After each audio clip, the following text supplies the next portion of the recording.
Baik. Assalamualaikum warahmatullahi wabarakatuh. Salam Lab Mania. Kembali lagi di YouTube channel Lab Mania. Kembali lagi juga bersama saya Jihan sebagai Laboratory Journey Partner Lab Mania. Nah, kali ini aku sedang bersama Pak Donan dari LH Kabupaten Musirawas. Nah, oke, pasti kalian udah pada kepo ya. Aku sama Pak Donan ini mau ngebahas apa?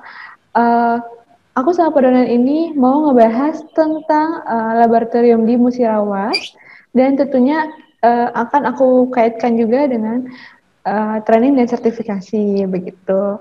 Oke, sebelum lanjut kita ke pembahasan pokoknya, boleh Bapak perkenalkan dulu kepada teman-teman kalian. Baik, dipersilakan Pak untuk memperkenalkan diri. Ya. Baik, terima kasih Mbak Jihan. Selamat siang semuanya. Selamat siang Sobat Lab Mania. Saya Donan Wijaya. Saya Kepala UPT Laboratorium Lingkungan Kabupaten Musirawas di Provinsi Sumatera Selatan. Gitu. Oke, Bapak. Di LH Kabupaten Musirawas di Sumatera Selatan ya Pak ya, gitu. Ya, Oke Pak nih Pak. Dari sebelumnya kan Bapak pernah mengikuti webinar sebagai narasumber dari tim Lepania juga ya Pak ya. Nah, di mana pada webinar tersebut sangat banyak peserta yang sangat-sangat terinspirasi dari cerita Bapak tentang Bapak memajukan lab tersebut di Musirawas. Nah, kalau boleh tahu nih Pak, aku mau tahu dong sedikit cerita singkat Bapak memajukan lab tersebut itu bagaimana Pak? Dari awalnya gitu sampai Bapak bisa memajukan labnya seperti sekarang itu. Ya, boleh Pak diceritakan? baik. Jadi saya awali dari lab di Kabupaten Musirawas itu terbentuk. Lab Dinas Lingkungan Hidup Kabupaten Musirawas itu didirikan tahun 2008 waktu itu. Jadi 2008 ada banyak sekali bantuan anggaran dari pemerintah pusat melalui dana alokasi khusus gitu ya untuk pengadaan peralatan-peralatan laboratorium. Namun yang sangat kita sayangkan dari tahun 2008 labnya berjalan cukup lambat. Saya bilang cukup lambat karena hanya mengerjakan kegiatan-kegiatan yang sifatnya internal di Dinas Lingkungan Hidup. Jadi kegiatan pemantauan yang ada di bidang pemantauan yang dilakukan setiap 6 bulan sekali. Saat itu permasalahan yang cukup krusial adalah kondisi laboratorium yang belum bisa diakreditasi. Artinya manajemen yang saat itu mengelola sangat kesulitan untuk bisa mengakreditasi laboratorium. Nah, di tahun sekitar 2016 awal, Kepala Dinas Lingkungan Hidup men-challenge saya gitu, Pak Donan, gimana kalau saya tantang buat mengakreditasi laboratorium? Waktu itu saya baru sekitar 5 tahun di Dinas Lingkungan Hidup. Saya baru 5 tahun di PNS. Selama 5 tahun itu saya ada di bidang pengawasan. Jadi pekerjaan saya adalah mengawasi usaha atau kegiatan yang ada di Kabupaten Musirawas, pengawasan tentang izin lingkungan yang dimiliki. Waktu itu saya sebagai pejabat pengawas lingkungan hidup. Jadi di kondisi yang saya bukan orang internal lab, saya diminta untuk gimana caranya lab ini bisa terakreditasi. Saat diberi tantangan itu, saya jawab oke, tapi saya ada 2 syarat. Jadi syarat yang pertama adalah saya diperbolehkan membentuk tim yang saya mau sendiri. Kemudian yang kedua, apa yang saya minta harus dipenuhi. Jadi waktu itu kepala dinas sempat diam. Akhirnya oke, saya terima katanya, oke, kita deal gitu ya dengan kepala dinas. Jadi saya ngajak satu orang yang saat ini masih pejuang tangguhnya lab Musirawas gitu, sampai sekarang posisinya adalah manajer teknis di lab kami, fresh graduate teknik lingkungan gitu. Jadi saya minta untuk ayo kita gabung, kita coba untuk mengakreditasi lab ini gitu. Kemudian saya ngajak satu lagi, jadi waktu itu ada 3 orang yang tim baru yang saya bentuk. Kemudian karena di lab itu sudah ada sekitar 4 analis muda gitu ya, jadi saya ajakin join juga tanpa mengesampingkan manajemen yang ada. Waktu itu di lab itu sudah ada pejabat kepala labnya dan ada Kasubag TU-nya. Sekitar dalam waktu kurang dari 7 bulan waktu itu ya, kita akhirnya berhasil menyusun dokumen Docsismut untuk persyaratan akreditasi. Kemudian kita beranikan diri untuk coba melakukan pendaftaran. Nah, saat itu saya baru paham kenapa laboratorium kita kok tidak terakreditasi. Ternyata dari 2008 sampai dengan 2016 sebelum kita join di sana, belum pernah yang namanya mendaftar untuk akreditasi. Jadi saya pikir ya gimana mau terakreditasi kalau mendaftar aja belum gitu. Akhirnya dengan sedikit kegilaan, sedikit keberanian, sedikit kekonyolan, kami memaksakan diri untuk mengakreditasi waktu itu. Bertekad ya Pak ya? Untuk menekan, iya betul, untuk menekan tombol enter saat registrasi itu aja kita berdoanya panjang banget, ini bener nggak yang kita lakukan gitu ya, karena kita waktu itu hampir tidak ada yang mendampingi gitu ya.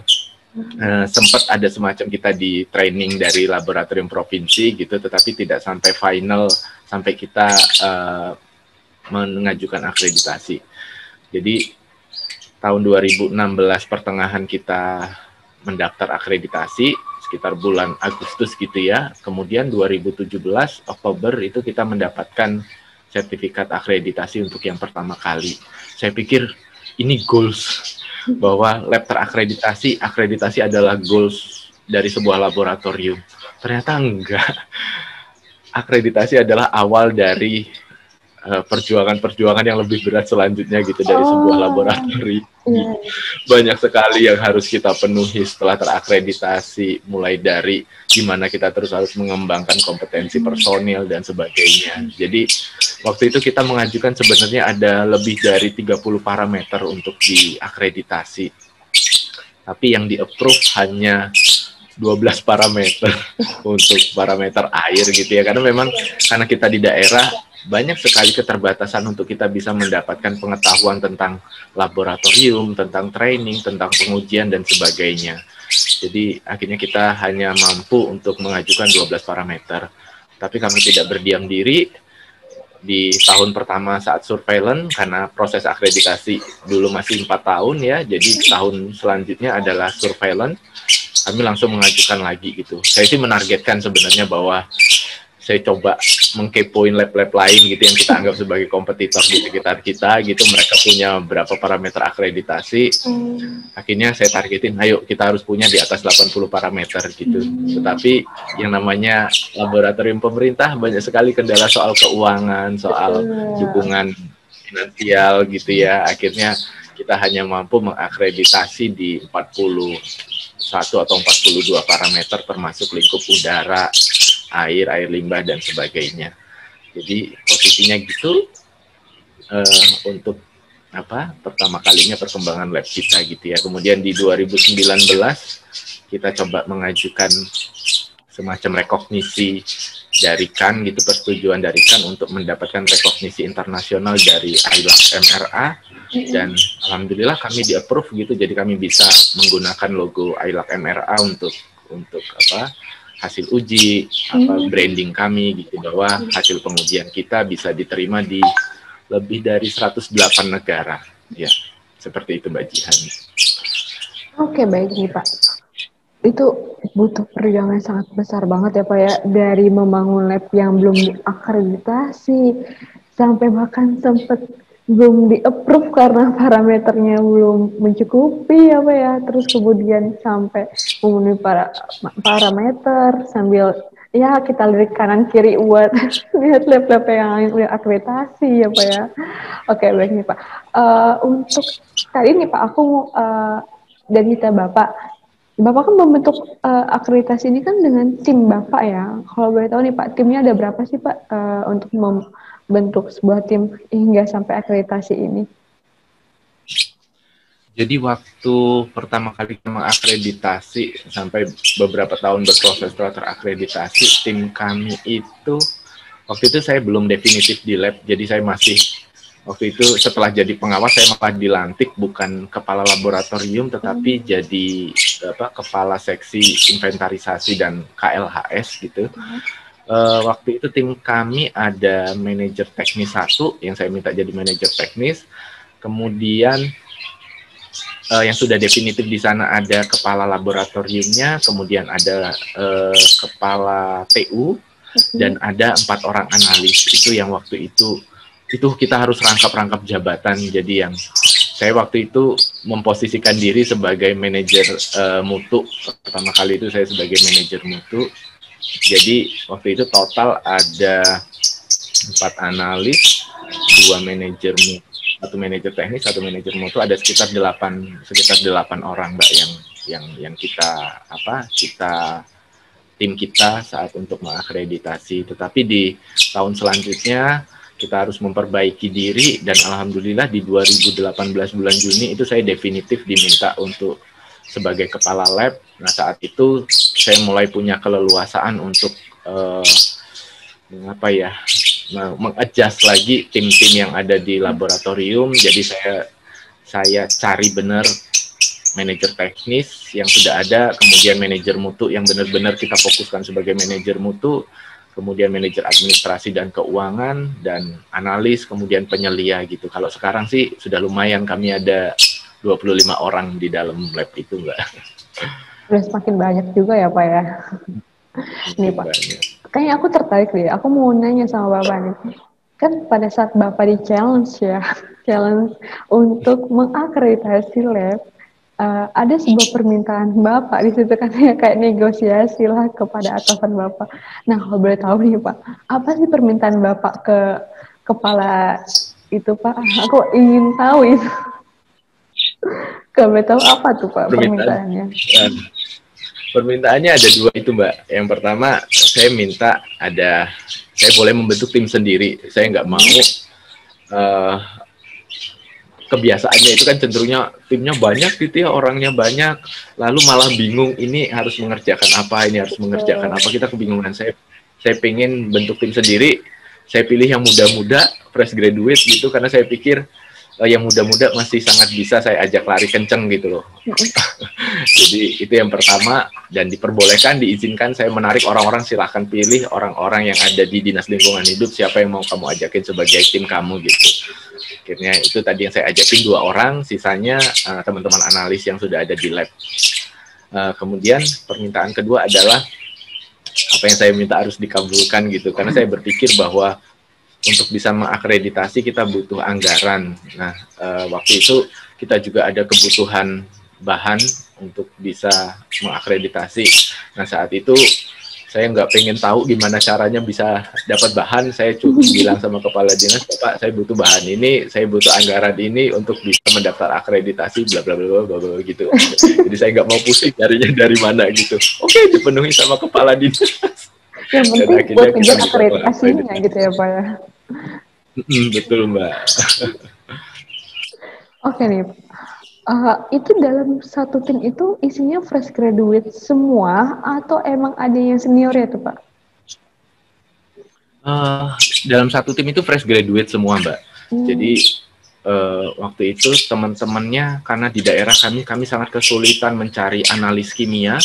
Jadi teman-teman analis yang ada adalah teman-teman analis kesehatan yang kita briefing, kita gembleng gimana caranya dari analis kesehatan bisa mempelajari tentang analisa kimia gitu di lab. Nah, kalau sekarang kan enak nih, bisa training jarak jauh dengan lab mania dan sebagainya. Zaman dulu aduh susah nih, bukan masih tahun 2008 juga itu ya Pak, 2008 2010-an juga ya. Iya. Terus ini Pak, kan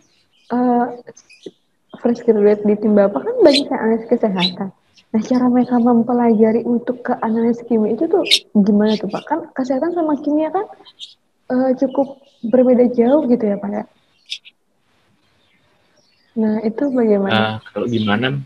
mengadjustnya saya serahkan semuanya ke manajer teknis, Mbak. Saya nggak mau ambil pusing soal itu. Fokus saya waktu itu adalah strategi-strategi buat menggerakkan tim. Soal keteknisan saya pasrahkan semuanya ke manajer teknis, dan alhamdulillah manajer teknisnya sangat bisa diandalkan. Oh gitu, manajer teknisnya juga background-nya dia di kimia juga atau di apa Kak? Kalau manajer teknis background-nya teknik lingkungan. Jadi teknik lingkungan kebetulan beliau pernah dapat hukuman saat menyusun skripsi. Jadi saya kurang tahu alasannya kenapa gitu. Akhirnya saat nyusun skripsi digembleng sama dosen pembimbingnya harus nge-lab selama 1 tahun atau setengah tahun ya. Jadi benar-benar begitu keluar dia punya kemampuan nge-lab yang cukup baik gitu dibandingkan saya ya dulu waktu kuliah nge-labnya males-malesan gitu. Jadi dia punya pengalaman juga ya di media teknisnya. Jadi dia udah paham juga dari sebelum akreditasi itu dia harus ngapain, sampai akreditasinya dia juga harus ngapain gitu ya. Oke, baik. Aduh, kayak cerita Bapak ini sangat menginspirasi saya juga ya Pak. Ini karena menarik banget gitu. Makanya para peserta tuh sangat tertarik banget dengan cerita dari Bapak ini gitu ya. Oke Pak. Kan pada saat mau kita ngakreditasi nih Pak, ngakreditasi lab, di mana kita ngakreditasi lab itu yang Bapak bilang tadi adalah itu sebagai awal dari kesuksesan ibaratnya kayak gitu ya, bukan akhir dari kesuksesan itu sendiri. Nah, yang namanya kita awal itu kesuksesan itu berarti kita nggak boleh berdiam diri ya kan Pak ya. Jadi kita harus mengembangkan semua personil, bahkan kita sendiri harus dikembangkan begitu ya Pak. Bahkan bukan cuma hanya kita, tapi lab juga harus dikembangkan gitu kan ya Pak. Nah, kalau boleh tahu nih Pak, para personil itu cara mengembangkan personilnya itu seperti apa sih Pak? Baik, benar sekali gitu ya bahwa lab itu nggak bisa harus selalu gitu-gitu aja gitu. Saya berpikirnya bahwa kalau ini tantangan buat lab pemerintah gitu ya. Lab pemerintah itu cenderung sering sekali melakukan hal yang seperti itu aja gitu ya. Nah, inilah yang akhirnya saya pikir jadi membuat lab-lab tersebut ada yang status akreditasinya di ban sama kan gitu, bahkan ada yang dicabut gitu, karena untuk bisa terus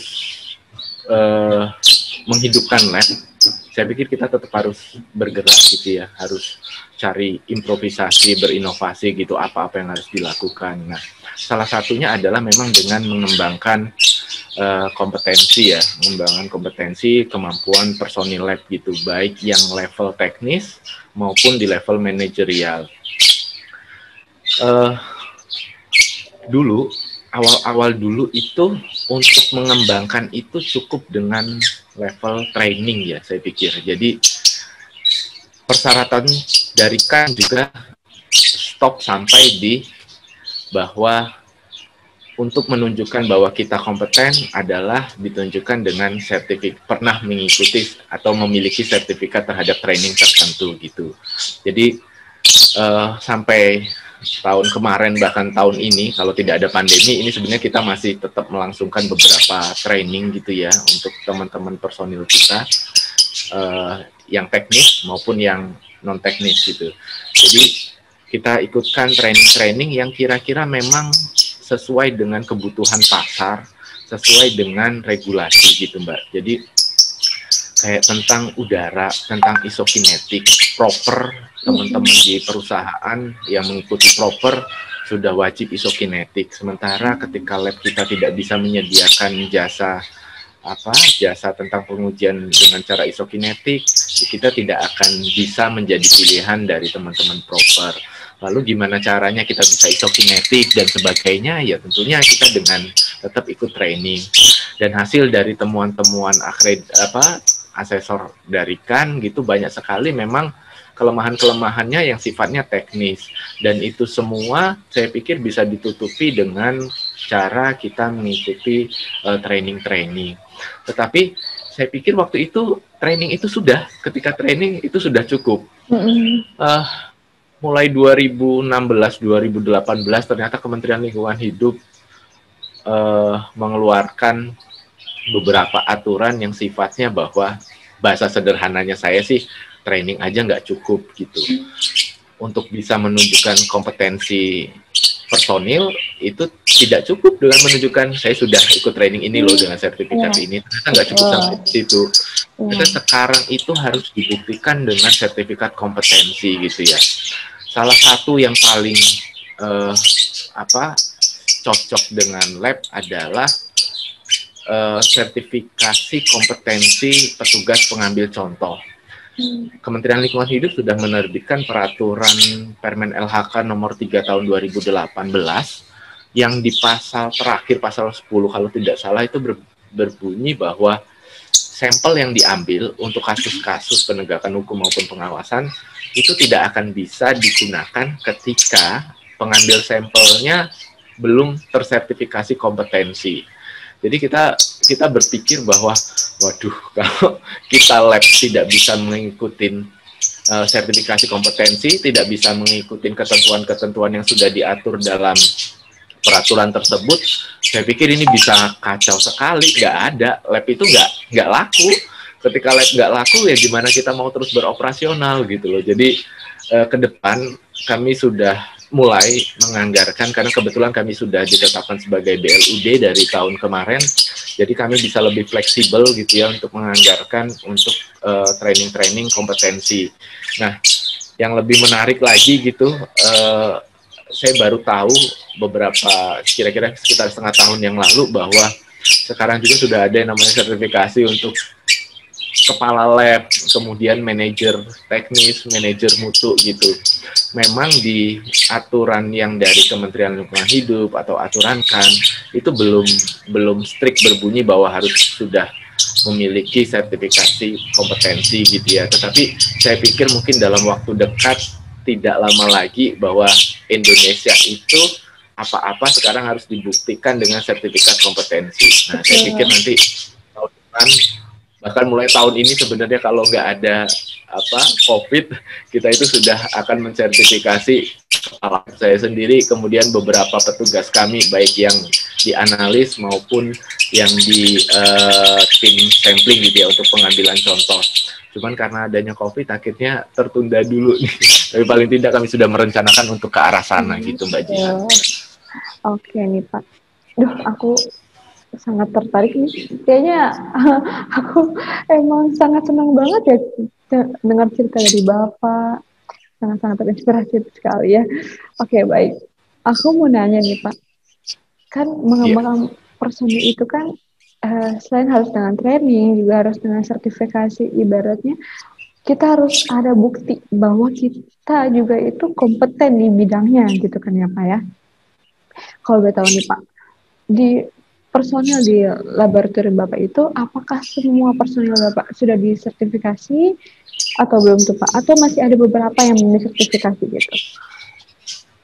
Ya. Satu pun belum gitu. Satu pun belum ada yang tersertifikasi gitu. Karena satu, kita kendalanya waktu itu adalah fokus kita saat itu belum ke sana. Kita belum berpikir bahwa sertifikasi kompetensi itu dibutuhkan. Jadi kita waktu itu masih mengepus, ya lagi-lagi soal anggaran ya Mbak ya. Semua anggaran itu kita alihkan dulu untuk pengembangan SDM-nya adalah melalui training-training. Jadi yang penting punya sertifikat training dulu deh gitu, sesuai dengan aturan yang ada gitu, sesuai dengan permintaan dari akreditasi nasional. Ternyata semakin ke sini permintaan peraturan itu bahwa nggak cukup sertifikat training gitu, kamu harus punya sertifikat kompetensi gitu. Jadi udah saat anggaran perubahan kita coba alokasikan gitu anggaran untuk sertifikasi untuk kompetensi. Jadi secara kompetensi saya meyakini bahwa tim kami cukup kompeten gitu sebagai petugas teknis di laboratorium, tetapi secara persyaratan administrasi kami masih nol besar karena kami belum memiliki satupun sertifikat sertifikat kompetensi ya. masih kalah nih sama laboratorium lain kayak laboratorium Kabupaten Bandung yang sudah banyak disertifikasi. Saya belajar dari Bu Hana, kata Bu Hana, Pak Donan, ayo teman-temannya harus disertifikasi loh, kalau nggak ketinggalan. Jadi 2020 kita akan menganggarkan yang cukup besar lah untuk sertifikasi kompetensi gitu terkait teknis dan manajemen di lab. Oke, kalau boleh tahu nih Pak. 2021 ya, 2020. Oh, gitu. Ya, kalau boleh tahu nih Pak, katanya Bapak menyebutkan dengan BLUD gitu ya Pak ya. Kalau boleh tahu, laboratorium Bapak itu sebagai BLUD itu tahun berapa tuh Pak?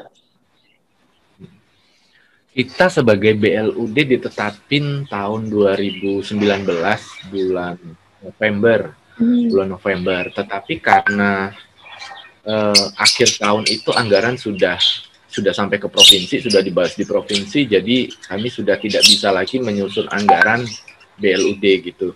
Akhirnya kami baru bisa menyusun anggaran khusus BLUD di anggaran perubahan tahun 2020. Jadi ini kita baru mulai running BLUD-nya di akhir tahun ini gitu Mbak. Ini sekarang kita sudah mulai running nih BLUD-nya.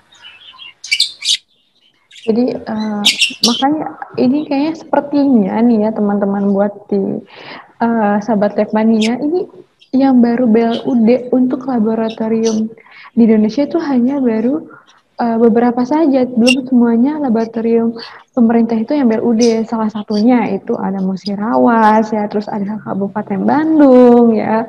Ini cukup menarik sekali karena untuk mendapatkan BLUD itu butuh perjuangan ya Pak ya. Butuh perjuangan yang cukup besar hingga sampai ditetapkannya BLUD gitu.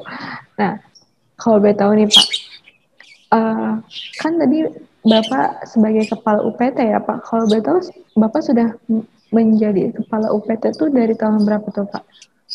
Saya jadi kepala UPT itu sekitar bulan Juni tahun 2018 Mbak, jadi baru sekitar 2 tahun setengah lah ya, belum nyampe 2 tahun setengah Mbak. Oke, baik. Terus Bapak itu pada saat menjadi PNS emang langsung menjadi kepala UPT atau sempat tuh Pak jadi analis dulu gitu atau gimana Pak? Saat jadi PNS pernah jadi analis gitu apa Pak? Ya, tadi agak putih. Nah. Jadi pada saat Bapak jadi PNS itu Bapak langsung menjadi kepala UPT atau sebelumnya sebelum kepala UPT itu kalau boleh tahu apa tuh Pak jabatan Bapak? Oh gitu. Iya. Jadi pertama kali masuk dunia birokrasi tahun 2011 saya ditempatkan di bidang pengawasan dan perizinan di Dinas Lingkungan Hidup juga. Jadi itu tadi tugas saya adalah meng-create perizinan bidang lingkungan hidup berhubungannya dengan pelaku usaha atau kegiatan perusahaan-perusahaan. Kemudian saya juga sekaligus sebagai pejabat pengawas lingkungan hidup yang juga tugasnya adalah mengawasi kegiatan pelaku usaha gitu. Kemudian 2017 saya diangkat menjadi kepala seksi inventarisasi dan KLHS tadi. Kemudian 2018 definitif jadi kepala UPT laboratorium. Jadi sebelumnya saya belum pernah di laboratorium, cuman pernah di challenge tadi aja sama kepala dinas. Jadi saat belum sebagai petugas laboratorium, tetapi dari 2016 itu sudah meng-create untuk mengakreditasi laboratorium. Jadi saya kantornya nggak di laboratorium, tapi saya coba mengakreditasi laboratorium gitu, Mbak. Nggak apa-apa ya, bahkan namanya juga kita harus belajar dengan hal baru gitu kan ya. Ya, oke Pak. Aku mau tanya nih Pak. Kan di kami itu kan ada training dan sertifikasi ya Pak ya. Ada nggak, kalau boleh tahu, apa sih untuk skema apa sih yang ingin Bapak ikuti dari kami terkait dengan training dan sertifikasinya itu Pak? Oke. Skema training saya waktu itu sudah dapat daftar jadwal dan daftar harga dari Lab-Mania gitu ya tentang sertifikasi. Jadi begitu dapat saya langsung, bahkan saya kaget waktu itu saya dikasih oleh Pak Ivan itu infonya saat di Serpong atau di Palembang ya, saya lupa waktu itu, tentang ternyata ada namanya sertifikasi kepala laboratorium. Saya baru tahu itu, Mbak. Dan kayaknya ini baru pertama ya di Indonesia, ya nggak ya? Bahwa training apa? Betul ya? Betul berarti.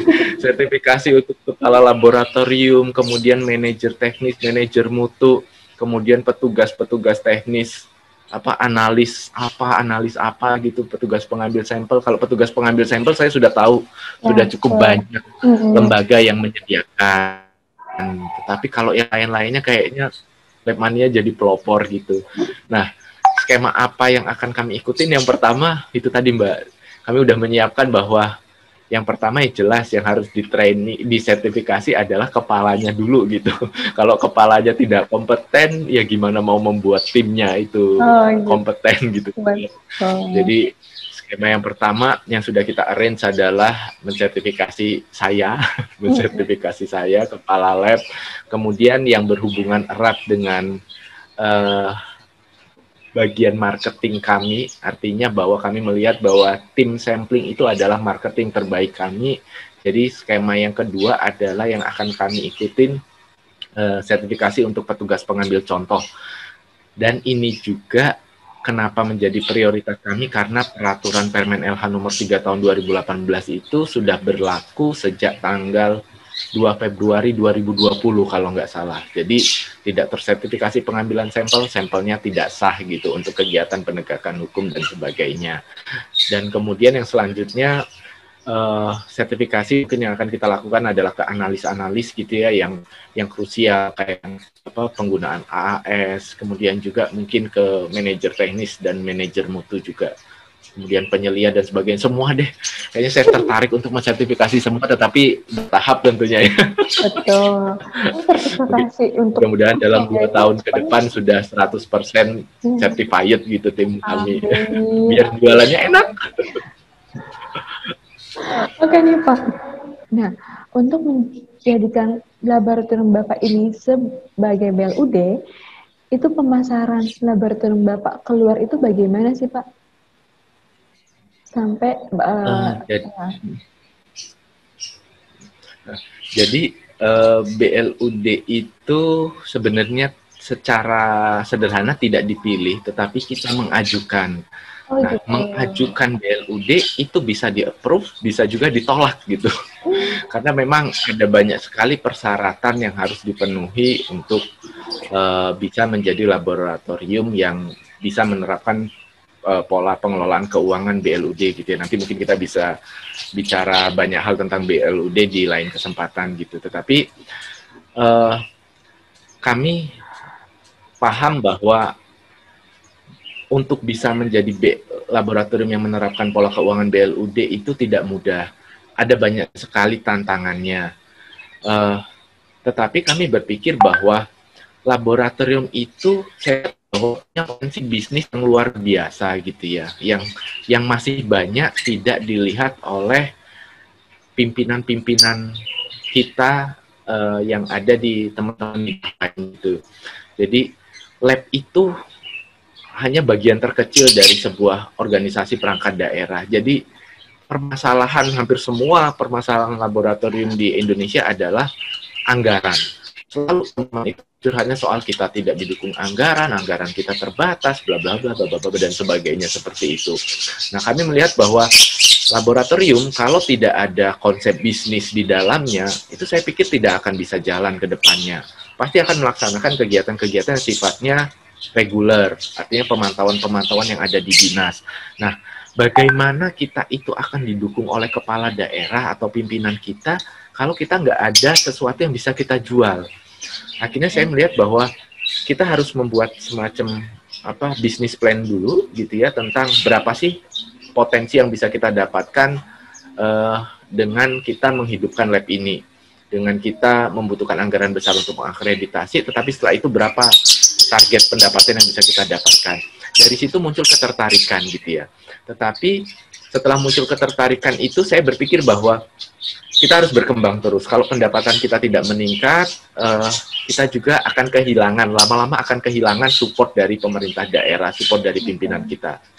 Nah, saat kita kehilangan support itu, ketika kita tidak BLUD, kita itu sudah, Mbak, sudah wassalam gitu ya, kita sudah nggak bisa apa-apa lagi, lab itu butuh anggaran namanya. Akhirnya kita memutuskan dengan segala upaya, dengan segala kesulitan yang ada, kita harus BLUD gitu. Dan alhamdulillah kita sudah ditetapkan sebagai BLUD. Kami melihat bahwa kami sudah cukup layak menuju BLUD adalah kami melihat dengan pendapatan kami dan coverage area kami gitu. Jadi layanan kami meskipun kami ada di daerah yang baru tahun kemarin kita terlepas sebagai daerah tertinggal gitu ya. Jadi status kami adalah kabupaten yang terpencil, tertinggal gitu. Tapi alhamdulillah tahun kemarin kita lepas dari status itu. Pemasaran kita sudah ke beberapa provinsi yang ada di Pulau Sumatera gitu. Bahkan klien kita juga ada yang dari DIY, ada yang dari Bandung, ada yang dari DKI Jakarta gitu ya. Kemudian ada yang dari Dumai gitu. Jadi kita lihat potensi pendapatan kita besar, ya udah gitu kita ajukan ini loh rencana bisnis kami ke depannya sebagai laboratorium. Akhirnya dengan melihat rencana bisnis kami, pemerintah daerah kami, pimpinan-pimpinan kami setuju dan mengapprove bahwa oke, kalian boleh BLUD gitu. Iya. Jadi selain itu saja, tapi BLUD cara Bapak pengelola keuangannya juga ini sangat bagus ya Pak yang saya dengar. Jadi mengelola keuangannya itu tidak harus sertifikasi cara training juga, tapi sertifikasi kompetensi untuk si personelnya itu sendiri gitu ya Pak ya. Baik, kalau boleh tahu nih kan, Bapak ingin mengikuti training dan sertifikasi dari kami itu adalah untuk skema kepala laboratorium ya Pak ya. Nah, alasan Bapak untuk mengikuti sertifikasi kepala laboratorium itu apa sih Pak? Iya. Alasannya untuk mengikuti sertifikasi kepala laboratorium adalah itu tadi Mbak, kalau kepalanya tidak kompeten gitu ya, gimana bisa nge-push personilnya untuk bisa kompeten gitu. Jadi itu kemudian yang saya khawatirkan nih Mbak, kalau kami lambat, kami tidak segera untuk mensertifikasi, saya takutnya kami nggak bisa mengikuti perkembangan kebutuhan dan tuntutan dari yang mengakreditasi, tuntutan peraturan dan tuntutan dari konsumen kami. Karena baru beberapa minggu yang lalu kami ada permintaan sampling di salah satu kegiatan yang high risk geothermal gitu ya. Pertanyaan dari HSE-nya adalah gimana? Kalian sudah punya sertifikasi kompetensi sampling gitu. Gitu. Kita langsung udah dijawab kami belum punya Pak gitu, tapi kami sudah training tentang pengambilan sampel dan sebagainya. Oke lah dimaklumi untuk kali ini. Jadi saya melihat bahwa ternyata sekarang bukan cuma bicara peraturan, bukan cuma bicara memenuhi persyaratan administrasi dari nantinya ke depannya, tetapi juga pasar menghendaki itu. Betul. Gitu Kak. Itu yang menurut saya paling penting. Kalau kita nggak bisa memenuhi kebutuhan pasar, ya sudah, tutup aja labnya. Makanya sertifikasi kompetensi itu benar-benar penting. Selain dari pribadi kita sendiri, kami juga sebagai pasar dan juga emang sudah diatur ya Pak dalam pemerintah juga kan, emang harus sertifikasi kompetensi itu harus penting dan perlu banget gitu kan. Oke.